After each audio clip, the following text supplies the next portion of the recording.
Chapter 15, showing how very fond of Oliver Twist the merry old Jew and Miss Nancy were, in the obscure parlour of a low public house in the filthiest part of Little Saffron Hill. A dark and gloomy den, where a flaring gaslight burnt all day in the winter-time, and where no ray of sun ever shone in the summer. There sat, brooding over little pewter measure and a small glass, strongly impregnated with the smell of liquor, a man in a velveteen coat, drab shorts, half-boots and stockings, whom even by that dim light no experienced agent of the police would have hesitated to recognize as Mr. William Sikes. At his feet sat a white-coated, red-eyed dog, who occupied himself alternately in winking at his master with both eyes at the same time, and in licking a large, fresh cut on one side of his mouth, which appeared to be the result of some recent conflict. "Keep quiet, you warmint, keep quiet," said Mr. Sikes, suddenly breaking silence. Whether his meditations were so intense as to be disturbed by the dog's winking, or whether his feelings were so wrought upon by his reflections that they required all the relief derivable from kicking an unoffending animal to allay them, is matter for argument and consideration. Whatever was the cause, the effect was a kick and a curse bestowed upon the dog simultaneously. Dogs are not generally apt to revenge injuries inflicted upon them by their masters, but Mr. Sikes's dog, having faults of temper in common with his owner, and labouring, perhaps, at this moment, under a powerful sense of injury, made no more ado but at once fixed his teeth in one of the half-boots. Having given in a hearty shake, he retired growling under a form, just escaping the pewter measure which Mr. Sikes levelled at his head. "You would you?" said Sikes, seizing the poker in one hand and deliberately opening with the other a large clasp-knife, which he drew from his pocket. "Come here, you born devil, come here, d'ye hear?" The dog no doubt heard, because Mr. Sikes spoke in the very harshest key of a very harsh voice, but appearing to entertain some unaccountable objection to having his throat cut, he remained where he was and growled more fiercely than before, at the same time grasping the end of the poker between his teeth and biting at it like a wild beast. This resistance only infuriated Mr. Sikes the more, who, dropping on his knees, began to assail the animal most furiously. The dog jumped from right to left, and from left to right, snapping, growling, and barking. The man thrust and swore and struck and blasphemed, and the struggle was reaching a most critical point for one or other, when, the door suddenly opening, the dog darted out, leaving Bill Sikes with the poker and the clasp-knife in his hands. There must always be two parties to a quarrel, says the old adage. Mr. Sikes, being disappointed of the dog's participation, at once transferred his share in the quarrel to the newcomer. "What the devil do you come in between me and my dog for?" said Sikes, with a fierce gesture. "I didn't know, my dear, I didn't know," replied Fagin humbly, for the Jew was the newcomer. "Didn't know, you white-livered thief," growled Sikes. "Couldn't you hear the noise?" "Not a sound of it, as I'm a living man, Bill," replied the Jew. "Oh no, you hear nothing, you don't," retorted Sikes with a fierce sneer.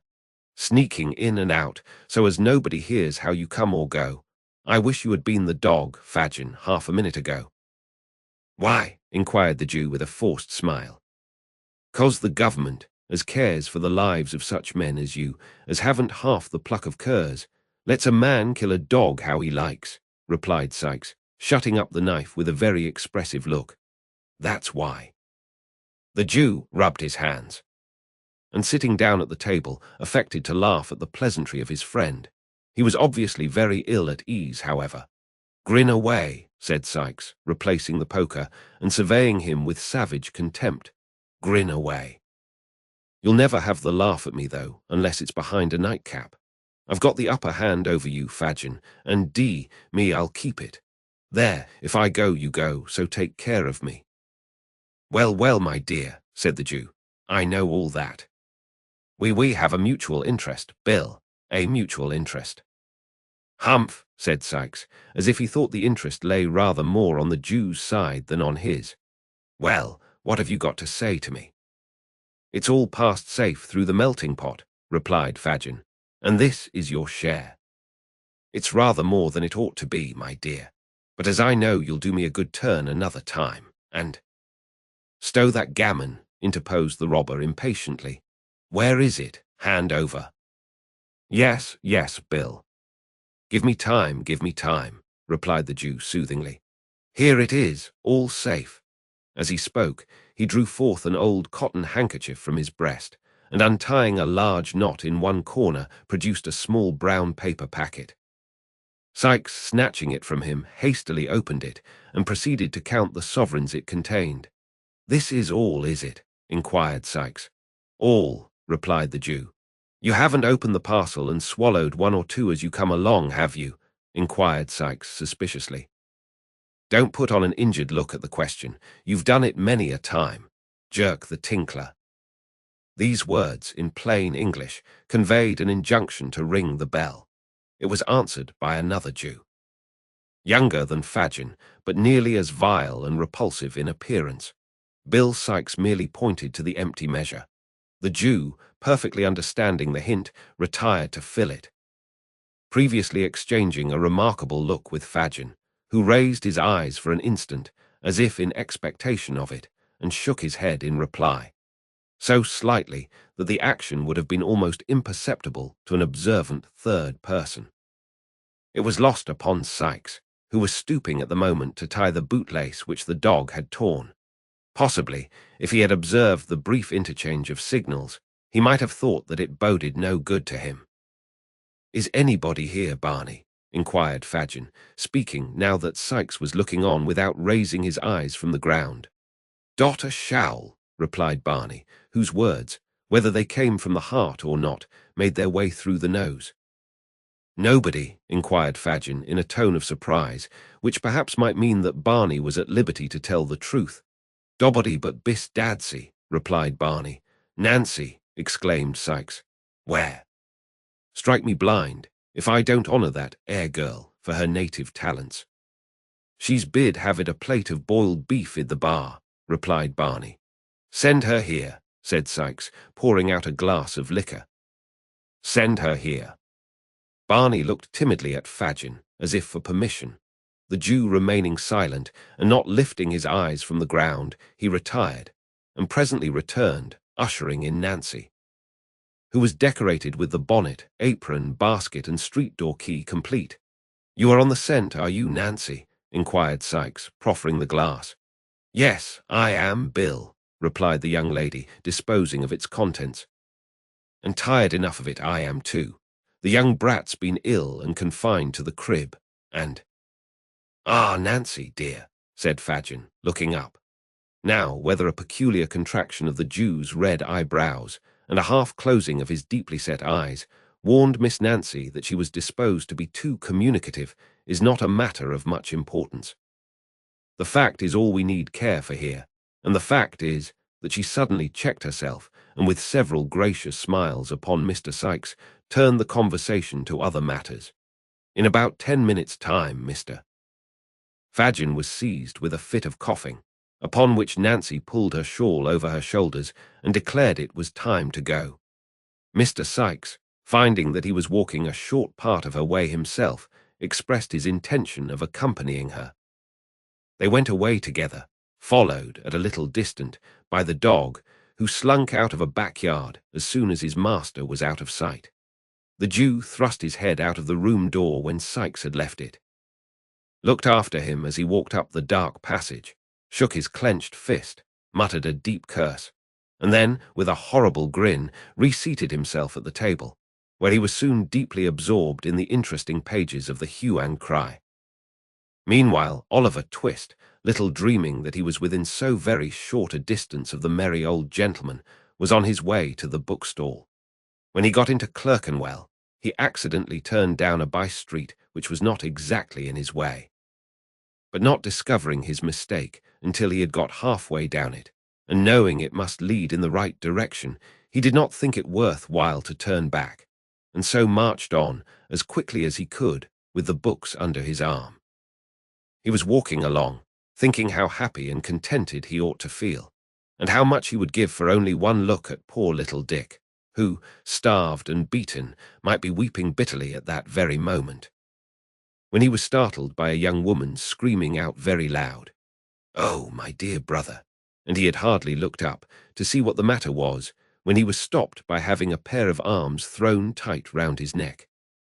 "Don't," cried Oliver, struggling. "Let go of me. Who is it? What are you stopping me for?" The only reply to this was a great number of loud lamentations from the young woman who had embraced him, and who had a little basket and a street-door key in her hand. "Oh, my gracious," said the young woman, "I have found him. Oh, Oliver, Oliver, oh, you naughty boy, to make me suffer such distress on your account. Come home, dear, come. Oh, I've found him. Thank gracious goodness heavens, I've found him." With these incoherent exclamations, the young woman burst into another fit of crying, and got so dreadfully hysterical that a couple of women who came up at the moment asked a butcher's boy with a shiny head of hair anointed with suet, who was also looking on, whether he didn't think he had better run for the doctor.